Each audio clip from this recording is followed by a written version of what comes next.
The legacy of that unforgettable day outside Buckingham Palace stretched far beyond the initial headlines. What had started as a single reckless act, a paparazzi shoving a royal guard, had evolved into a story of accountability, redemption, and mutual respect. The incident became a touchstone for discussions about boundaries, empathy, and the importance of treating others with dignity, regardless of their role or status. For Marcus Hale, the journey was transformative. His memoir, Through the Lens, resonated deeply with readers around the world. It wasn't just a tale of personal growth. It was a call to action, urging people to reflect on how they interacted with others in pursuit of success or recognition. Schools began incorporating excerpts from the book into their curriculums, using Marcus's story to teach lessons about ethics and responsibility. Young photographers looked up to him not for his past exploits, but for his commitment to telling stories that inspired compassion rather than controversy. Marcus's exhibitions grew in scale and impact. From London to New York, his work highlighted individuals in communities often overlooked by mainstream media. One particularly impactful series focused on veterans struggling with PTSD, shedding light on their challenges while celebrating. In the weeks following their meeting, Marcus Hale began to transform, not just in his actions, but in his mindset. Inspired by Harper's quiet strength and the lessons he'd taken from their conversation, Marcus made a conscious decision to step away from the invasive world of paparazzi photography. He sold off some of his high-end equipment and invested in simpler gear, focusing instead on telling meaningful stories through his lens. His first project was modest, documenting the lives of local street vendors who worked tirelessly to make ends meet. These were people often overlooked by society, yet their resilience and warmth shone brightly in Marcus's photographs. He spent hours talking to them, learning about their struggles and triumphs, and capturing moments that reflected their humanity. For the first time in years, Marcus felt a sense of purpose. It wasn't about chasing fame or clicks anymore. It was about giving voice to those who rarely had one. Slowly but surely, his work gained recognition. A small gallery agreed to host an exhibition titled Unseen London, showcasing Marcus's portraits alongside short narratives written by the subjects themselves. The event drew attention not for scandal or spectacle, but for its authenticity and heart. Meanwhile, Private Daniel Harper became an unexpected advocate for change within the Royal Guard system. Emboldened by the discussions sparked by the incident, he volunteered to help draft new guidelines aimed at addressing the challenges faced by guards dealing with intrusive behavior. Harper proposed training sessions focused on conflict resolution and stress management, emphasizing the importance of supporting soldiers' mental health. Though initially met with skepticism from higher-ups, Harper's persistence paid off. His suggestions were implemented gradually, earning him respect among his peers. Harper also found himself reflecting on his own journey. Meeting Marcus had reminded him of the value of empathy, even toward those who seemed irredeemable.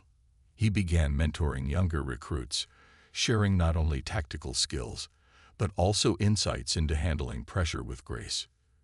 "You're more than just a uniform," he told them during one session. "Remember that when things get tough, your humanity is your greatest strength." Despite their different paths, Harper and Marcus stayed in touch, exchanging occasional messages to check in on each other's progress. Their connection remained low-key, free of fanfare or public acknowledgement, but it served as a reminder of how far they'd both come. Marcus sent Harper a copy of the catalog from his exhibition, inscribed with a heartfelt note. "Thank you for helping me see the bigger picture. This is just the beginning." Harper replied with a simple message. "Proud of you, Marcus. Keep going." As months passed, both men noticed subtle shifts in their lives. Marcus's reputation slowly began to recover, though he never sought redemption in the form of accolades. Instead, he poured his energy into projects that mattered, collaborating with charities and nonprofits to shed light on underrepresented communities. Harper, too, embraced his evolving role. The streets of London buzzed with energy as tourists and locals alike gathered near Buckingham Palace, eager to catch a glimpse of the iconic changing of the Guard ceremony. The air was filled with chatter, laughter, and the occasional click of cameras capturing memories against the backdrop of history. Among the throng of people stood Marcus Hale, a well-known figure in the world of paparazzi. With his camera slung around his neck and determination etched on his face, Marcus scanned the scene like a hawk hunting its prey. He wasn't there for the usual tourist snapshots. He wanted something extraordinary, something no one else could capture. Marcus had built his reputation by pushing boundaries, always willing to go further than others to get the perfect shot. Today, however, felt different. There was an electric tension in the air, perhaps because the crowd seemed unusually large, or maybe because Marcus sensed an opportunity waiting to unfold. His eyes locked onto the row of royal guards standing tall and immovable in their red tunics and black bearskin hats. They were statuesque, almost otherworldly, embodying centuries of tradition and discipline. To most, they represented dignity and order, but to Marcus, they were obstacles between him and the next big headline. As the ceremony began, the rhythmic marching of soldiers echoed through the square. Boots hit the pavement in perfect unison, creating a mesmerizing display of precision and power. The crowd oohed and awed at the spectacle, but Marcus barely noticed. Instead, he focused intently on one particular guard stationed closer to the barriers where spectators pressed forward. This guard, Private Daniel Harper, seemed slightly out of sync compared to his comrades, not noticeably so, but enough for Marcus's sharp eye to detect. Was it fatigue, boredom, or just bad luck? When Harper adjusted his footing ever so slightly, Marcus saw his chance. Without hesitation, he elbowed his way past the rope barrier separating the audience from the ceremonial area.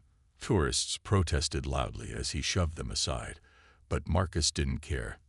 His only thought was getting closer, closer, closer. Time slowed down as he lunged forward, bumping directly into Harper's rigid frame. For a split second, everything froze.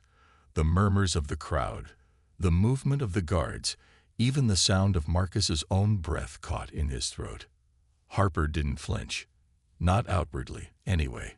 His posture remained unchanged, his expression unreadable behind the stoic mask drilled into him during months of training. But inside, something stirred. A flicker of irritation, a surge of frustration. It wasn't just about being touched. Countless hands had brushed against these guards before. No, this was personal. Marcus hadn't just crossed a physical boundary. He'd disrupted the sanctity of the moment, disrespecting not only Harper, but also the institution he represented. For the first time that day, the crowd fell silent.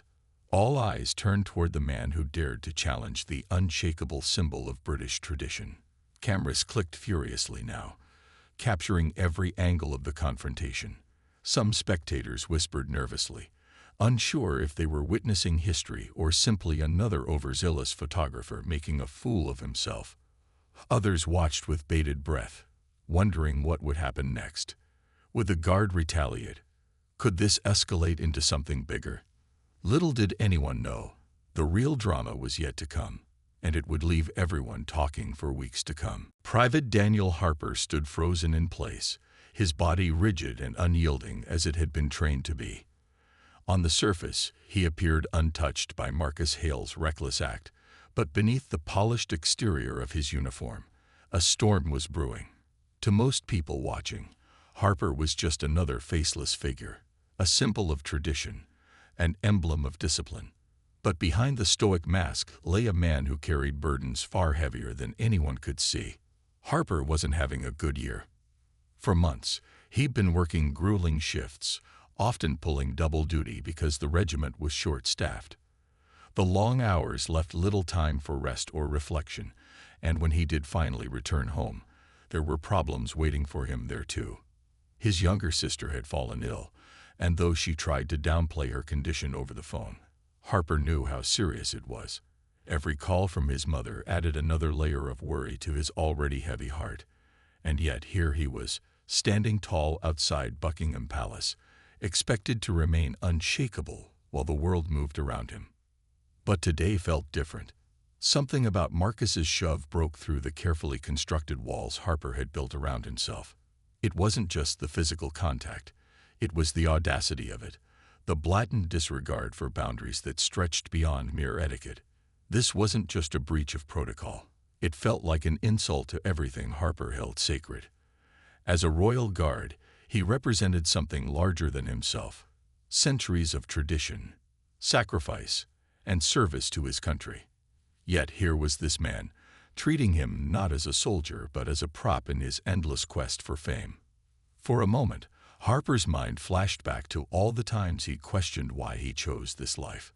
Standing motionless for hours on end, enduring harsh weather conditions, sacrificing holidays with family. It wasn't easy, but Harper had always reminded himself that his role mattered. People looked up to the guards, admired their resilience, and respected their commitment. Today, though, that respect seemed non-existent. Marcus hadn't even paused to consider what his actions meant. To him, Harper was invisible, a backdrop meant to enhance his photograph. That realization ignited something deep within Harper. He thought about all the nights he'd spent missing his sister's laughter, all the letters he'd written to her during training camp, all the promises he'd made to visit once things settled down. He thought about the countless mornings he woke up before dawn, preparing for ceremonies that would last hours under the scorching sun or biting cold. He thought about the pride his father used to feel whenever he saw Harper in uniform, a reminder of the values they shared. And now, here was this stranger, shoving past everything Harper stood for without a second thought. The weight of it all crashed down on him at once. Harper felt anger bubbling inside him. Not the explosive kind, but the slow-burning fury that comes from being pushed too far one too many times. His jaw tightened imperceptibly, his fists clenched ever so slightly beneath his gloves. Years of training screamed at him to stay still, to ignore the provocation, to uphold the dignity of his position. But something inside him whispered louder, "Enough is enough." As the crowd continued snapping photos and murmuring amongst themselves, Harper realized this wasn't just about him anymore. It was about every guard who had ever been treated as invisible. It was about every person who worked tirelessly behind the scenes only to have their efforts dismissed. And maybe, just maybe, it was about giving voice to the frustration building inside him for far too long. Whatever happened next, Harper knew he couldn't let this moment pass without saying something, even if it meant breaking the silence he'd sworn to keep. Private Daniel Harper's resolve hardened as the seconds ticked by. The shove from Marcus Hale lingered like a pebble in his shoe, irritating and impossible to ignore. For years, Harper had stood silently, trained to endure anything without reaction. Rain, heat, jeers, even insults. But today was different. Today, something inside him snapped, not violently but decisively. His duty wasn't just about standing still. It was about representing respect, honor, and boundaries. And Marcus had crossed a line that couldn't be ignored. With every ounce of self-control he could muster, Harper stepped forward. It wasn't a dramatic move. He didn't lunge or shout. But it was enough to send ripples through the crowd. Gasps rippled across the square as people realized what was happening. A royal guard, one of the most disciplined figures in British tradition, was stepping out of formation. The murmurs grew louder, blending into a chaotic hum of disbelief. Cameras clicked furiously, capturing every detail of this unprecedented moment. Harper reached out with steady hands and grabbed Marcus firmly by the collar. He didn't yank or shake him. Instead, he held him in place, ensuring eye contact. Marcus froze, his camera dangling uselessly from his neck, all bravado evaporating under Harper's piercing gaze. The guard's voice cut through the noise, clear and commanding, yet restrained. "You've disrespected more than me," Harper said, his words sharp but measured. "You've disrespected your country." The statement hung in the air like thunderclouds before a storm. People around them fell silent, their eyes wide with shock. Some clutched their phones tighter, recording the exchange with trembling hands. Others simply stared, unsure whether to cheer or recoil. No one had ever seen a royal guard speak up like this. They were supposed to be silent sentinels, embodying stoicism no matter the provocation. Yet here was Harper, breaking protocol, not violently, not recklessly, but with an authority that demanded attention. Marcus stammered, trying to form words but failing miserably. His face flushed red, partly from embarrassment, and partly from fear. He hadn't expected this. In his line of work, he'd faced angry celebrities, security teams, and even hostile crowds, but never once had someone like Harper confronted him so directly. The guard's tone carried a weight that made Marcus feel small, insignificant. For the first time in years, he found himself questioning whether he'd gone too far. Harper didn't let go immediately. Instead, he held Marcus for a few more seconds, letting the gravity of the situation sink in. Then, with deliberate calmness, he released him and stepped back into position. His movements were precise, almost mechanical, as if determined to prove that his earlier actions hadn't compromised his professionalism entirely. The crowd remained frozen, unsure how to process what they'd just witnessed. Was this heroism, rebellion, or simply a man pushed past his limits? For Harper, the act wasn't about revenge or making a scene. It was about drawing a line. He understood the importance of his role, the symbolism of his uniform, and the standards he was expected to uphold. But he also knew that blind obedience without accountability served no one. By speaking up, he wasn't rejecting his duties. He was reminding everyone present, including himself, that even the strongest traditions needed room for humanity. As the initial shock began to fade, whispers erupted among the spectators. Some praised Harper for standing up to someone who clearly thought rules didn't apply to him. Others criticized the guard for stepping out of line, arguing that his silence was as sacred as the crown he protected. Regardless of opinions, one thing was undeniable. This moment would not be forgotten anytime soon. Harper had done something extraordinary, not because he lost control, but because he chose to assert dignity in a way no one anticipated. Whatever happened next, the world would be watching. Within minutes, the video of Private Daniel Harper confronting Marcus Hale went viral. Footage captured by dozens of phones spread like wildfire across social media platforms, news websites, and television channels. The clip was everywhere, on Twitter, Instagram, TikTok, and even late-night talk shows. People couldn't stop talking about it. What had started as a routine day outside Buckingham Palace had turned into one of the most talked-about moments in recent memory. The internet exploded with opinions. Some viewers hailed Harper as a hero, praising him for standing up to someone who represented everything wrong with modern society: entitlement, disrespect, and a lack of boundaries. Comments poured in calling Harper the people's guard, and applauding his courage to break protocol when it mattered most. Memes began circulating online, with captions like, "When you finally say what everyone's thinking," superimposed over images of Harper's stern face. Others shared heartfelt posts expressing gratitude for his reminder that respect still mattered, even in an age where chaos often reigned supreme. But not everyone agreed. Critics argued that Harper had crossed a line himself by stepping out of formation and grabbing Marcus.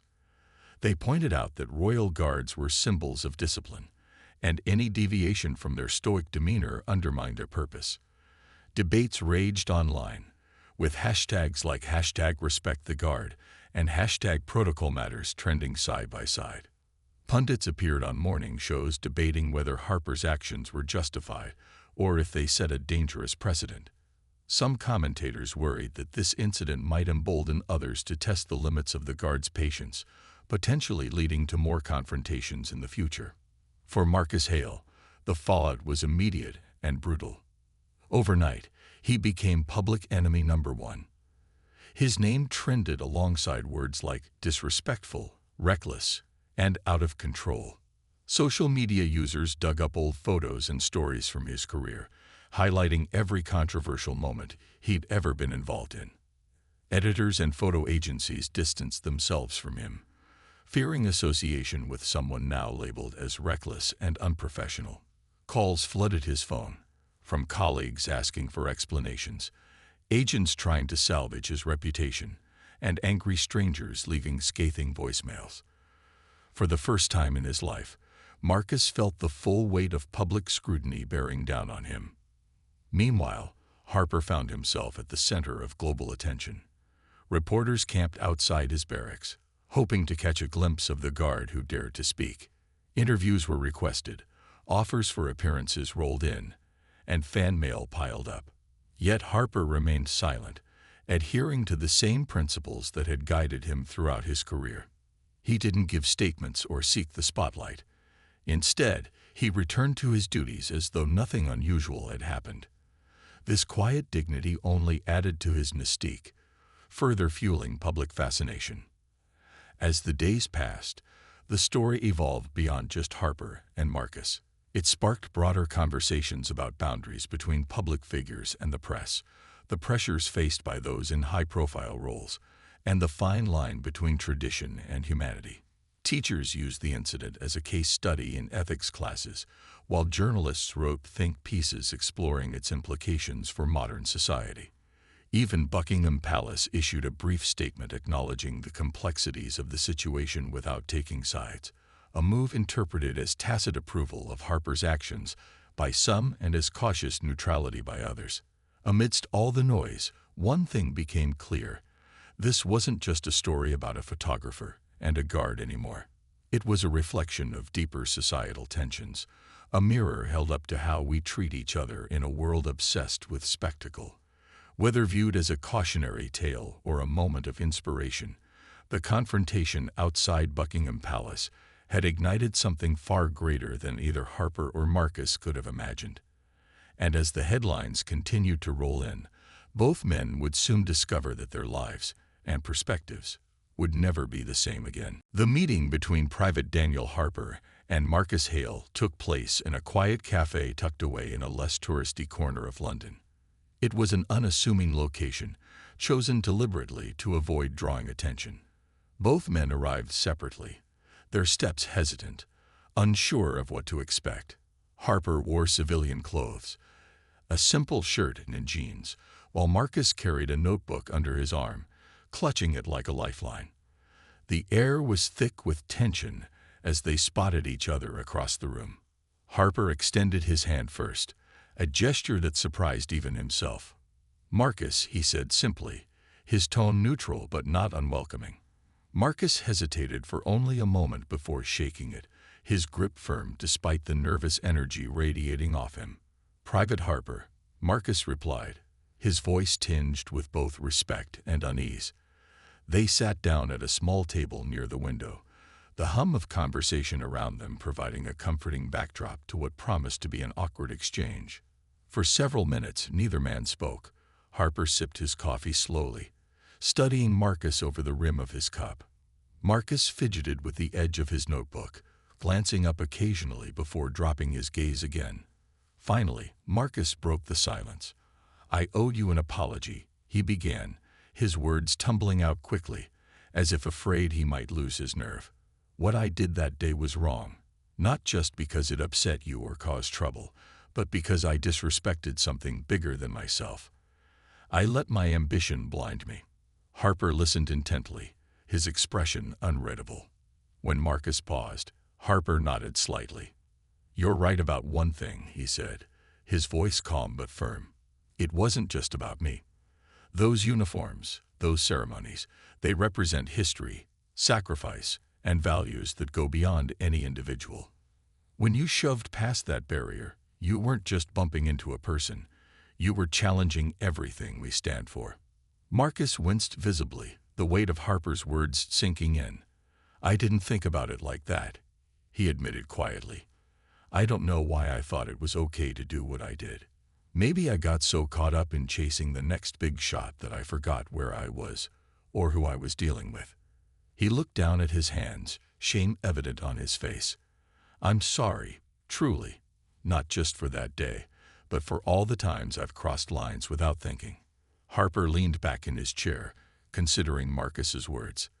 There was sincerity in his voice, a raw honesty that made it hard to dismiss. "Apologies are easy to say," Harper said finally. "What matters is whether you mean them, and whether you act on them. His gaze softened slightly. "Tell me, Marcus, why did you want to meet? Was it just to apologize, or is there something else?" Marcus hesitated, then opened the notebook he brought with him. Inside were sketches and notes, ideas for stories he wanted to pursue. "After everything that happened, I realized I'd lost sight of why I started photography in the first place," he explained. "I used to care about telling real stories, ones that mattered. But somewhere along the way, I got obsessed with fame and money. I want to change that. I want to use my skills to highlight people and issues that deserve attention, not exploitation." Harper raised an eyebrow, intrigued despite himself. "And what does this have to do with me?" he asked. "I guess." Marcus hesitated, choosing his words carefully. "I wanted to understand your perspective, to see things from your side. If I'm going to move forward, I need to learn from this. From you." A flicker of respect passed over Harper's face. For all his initial skepticism, he couldn't deny that Marcus's willingness to confront his mistakes showed courage. "Change isn't easy," Harper said after a pause. "But if you're serious about turning things around, then maybe this can be a fresh start for both of us." As the conversation continued, the tension between them eased. They talked about their lives, their struggles, and the pressures they faced in their respective worlds. By the end of the meeting, they parted ways not as adversaries, but as two men united by a shared desire for growth. Neither knew where this newfound understanding would lead, but one thing was clear: the ripple effects of their encounter would extend far beyond that quiet cafe. Behind the grandeur of Buckingham Palace, Private Daniel Harper sat in a modest meeting room within the barracks. The walls were adorned with framed photographs of past ceremonies and plaques honoring years of service, but today none of it brought him comfort. Across the table sat his commanding officer, Colonel Richard Grayson, a stern man with a reputation for fairness and discipline. Between them lay the unspoken question: what would happen to Harper now? Colonel Grayson began the conversation by acknowledging the gravity of the situation. "Private Harper," he said, his tone measured yet firm, "you know as well as I do that protocol exists for a reason. It's not just about tradition. It's about maintaining order, respect, and consistency." Harper nodded silently, his hands clasped tightly in his lap. He didn't argue or defend himself. He knew the rules he had broken. But as the colonel continued, something unexpected happened. Grayson leaned forward slightly, his expression softening. "That being said," he added, "we've reviewed the footage, spoken to witnesses, and considered the context. Your actions, while unconventional, showed remarkable restraint under pressure. You could have escalated the situation further, but you chose to assert yourself without losing control." Harper blinked, surprised by the acknowledgement. For days, he'd braced himself for punishment, a demotion, suspension, or even expulsion from the regiment, but this wasn't what he'd expected. The colonel went on to explain that the incident had sparked discussions among palace officials about the growing challenges faced by the royal guards. Aggressive paparazzi behavior was becoming increasingly common, and many within the ranks felt unsupported when dealing with such situations. While Harper's response wasn't ideal, it highlighted a systemic issue that needed addressing. "We can't change centuries of tradition overnight," Grayson admitted, "but we can adapt. And maybe, just maybe, your actions will inspire us to find better ways to support our soldiers." Harper listened intently, feeling a mix of relief and responsibility wash over him. He hadn't set out to make a statement or spark reform, but if his moment of defiance could lead to positive change, perhaps it wasn't entirely in vain. Still, the weight of accountability lingered. "Sir," he said finally, his voice steady, "I understand the importance of my role, and I regret any disruption caused. If there's anything I can do to prevent similar incidents in the future, I'm willing to help." Grayson nodded approvingly. "Good. That's exactly the attitude we need moving forward. We'll be implementing new guidelines for handling intrusive behavior, and your input will be valuable. For now, though, focus on your duties. Let this serve as a reminder, not just of the rules we follow, but of the humanity behind them." Meanwhile, across town, Marcus Hale sat alone in his small apartment, staring blankly at the glowing screen of his laptop. Notifications flooded in, emails, messages, comments, but he ignored them all. His once thriving career had come to a screeching halt. Editors refused to hire him. Friends distanced themselves, and the constant barrage of criticism online left him drained. Every time he opened social media, he saw another headline mocking him or another comment questioning his integrity. The world had turned its back on him, and he couldn't blame them. But beneath the shame and embarrassment, a seed of self-reflection began to grow. As Marcus scrolled through articles dissecting the incident, he noticed recurring themes: respect, boundaries, empathy. Words he hadn't thought much about before now weighed heavily on his mind. He remembered the look in Harper's eyes during their confrontation. Not anger, but disappointment. It wasn't just about getting caught. It was about realizing how far he'd strayed from his own values. One evening, after hours of soul-searching, Marcus picked up an old notebook filled with notes from early in his career. Back then, photography had been more than a job. It had been a passion. He'd dreamed of telling stories, capturing moments that mattered, and shedding light on issues others overlooked. Somewhere along the way, that dream had been overshadowed by the pursuit of fame and money. The realization hit him hard. He'd lost sight of why he started in the first place. Determined to reclaim some semblance of purpose, Marcus decided to reach out to Harper. Writing the email took courage. He knew an apology wouldn't undo the damage, nor would it guarantee forgiveness. Still, he poured his heart into the message, expressing genuine remorse for his actions and asking if they could meet to discuss what had happened. To his surprise, Harper responded within hours, agreeing to a private meeting. For both men, the decision marked a turning point. Harper saw an opportunity to foster